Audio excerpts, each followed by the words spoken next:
Guys, so let's finish off chapter 4 here with section 4.3. This is where we're going to basically take everything we know about just supply and demand and why we use it today. So it is a market system of information. Everything from the product market, the labor market, and the financial market. Everything about supply and demand has the same idea, right? Basically, if something is more expensive, we're going to buy less of it. And if something is more expensive, then we're going to have more supply of it. So supply and demand models, right, they are going to be very similar. We're going to have a quantity on the horizontal axis, and then we're going to have on the vertical axis a price. Now, quantity could be the amount of a good or service, such as the pounds of apples, gallons of gasoline.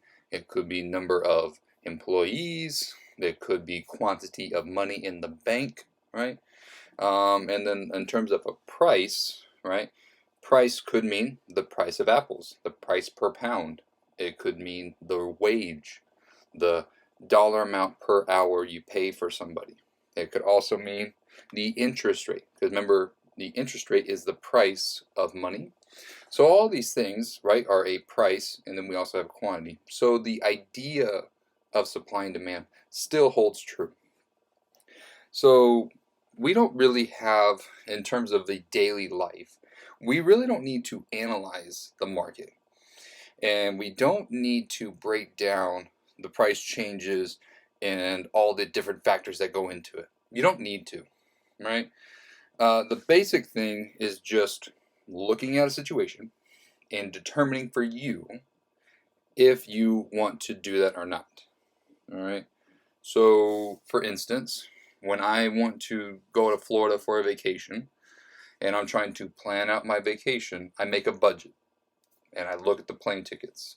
I'm going to look at the price to fly the plane, and depending on that number is going to determine if I fly yes or no, or if I fly this day or this day, right? I really need to understand, oh, because this is happening, that's why the price is higher.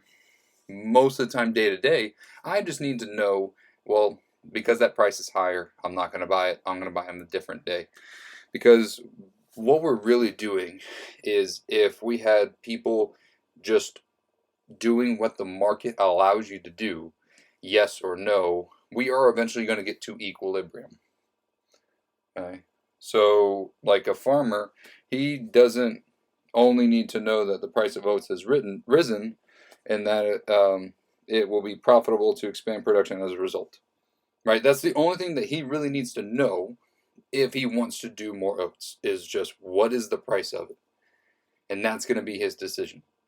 Now, there could be some other things, but in terms of, like, if we wanted to make it simple, we can use supply and demand in terms of a price and quantity to really make sure we are doing what the market is asking for.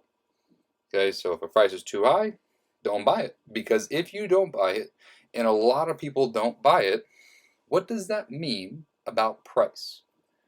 That means it's too high, right? Because if we had a situation where price is here, okay, and we have less people buying it, but the firms are still supplying it,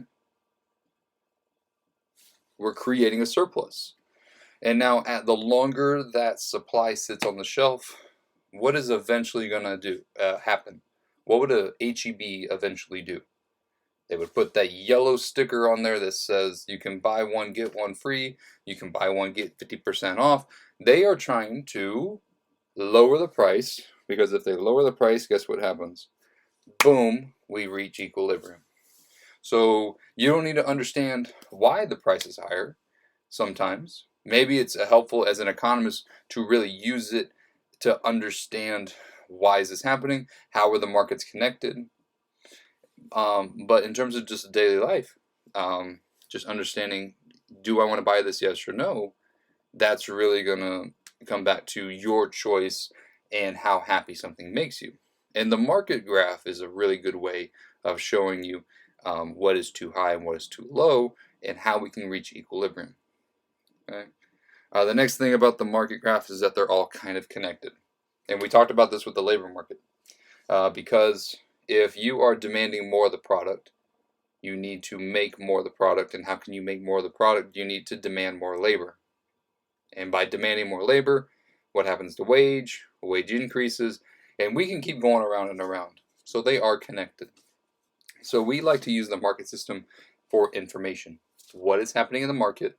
What's going to happen next? Okay. So in the next section, we're going to talk about elasticity.